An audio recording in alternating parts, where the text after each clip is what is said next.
It's been exactly 1 year since my viral peanut butter and jelly sandwich from scratch. I made the bread, jelly, and peanut butter from scratch. And that video absolutely blew up. It was my biggest video before the mac and cheese video. So in honor of a year, I'm gonna do another childhood classic sandwich. I'm gonna do a peanut butter and marshmallow fluff sandwich from scratch. Starting with the bread, because that takes the longest. 1 cup of warm milk. 1/4 cup of whole milk, warmed whole milk. 2 1/4 teaspoons of instant yeast. 2 tablespoons of sugar to feed the yeast. Mix it up. Leave it alone for like 5 minutes until it's frothy on the top.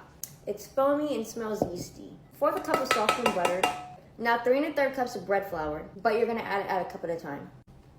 So because of that peanut butter and jelly sandwich like going viral, my other from scratch videos started going viral. I did homemade grilled cheese from scratch. I made the mozzarella and the bread, all of that. Homemade Pop-Tarts, homemade toaster strudels, homemade bagels and cream cheese. All that led to me getting my own YouTube series under Fox and Gordon Ramsay. A YouTube series called From Scratch with Teenie. I did homemade mac and cheese, but I made the shells from scratch. Homemade candy bars, homemade Hot Pockets, homemade cookies and cream ice cream. The Oreos were from scratch as well. So that one video did a lot, like a domino effect. Dough is all done. Greased bowl, cover it, let it proof till it doubles in size. Now for the peanut butter, add about a cup of peanuts to a tray. I'm gonna roast them at 400 degrees in the oven just so they get a little toasty. If you're allergic to nuts, use sunflower seeds. Here's the before and after of the nuts being roasted.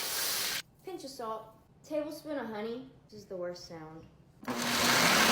Blend for like 2 minutes straight. I'm gonna add a tablespoon of vegetable oil, and then I'm gonna mix until it becomes smooth.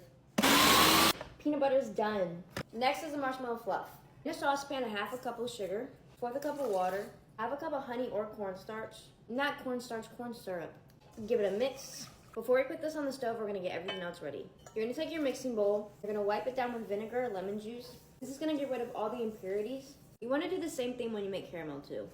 I learned this in culinary school. Gonna add the egg whites, but not mix it yet. Now I have the pot on the stove at medium heat. I'm not gonna stir it, I'm not gonna touch it. I just want it at 225 degrees. I'm using a candy thermometer. It's at 220, now I have to start whipping the egg whites.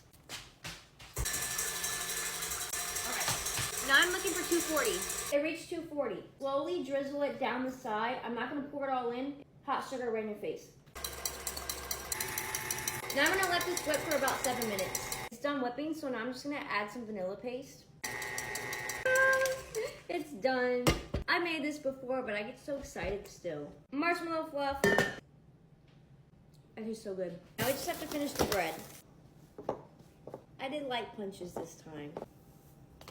I like to do this, and roll and tuck. That looks perfect. Thank you. Putting it in a greased bread pan, letting it proof another hour. Dough's proofed in the oven at 350 for about 30 minutes. Bread's done. Homemade peanut butter goes on like butter. Homemade fluff, still in a bowl. I'm gonna toast it. She's toasted.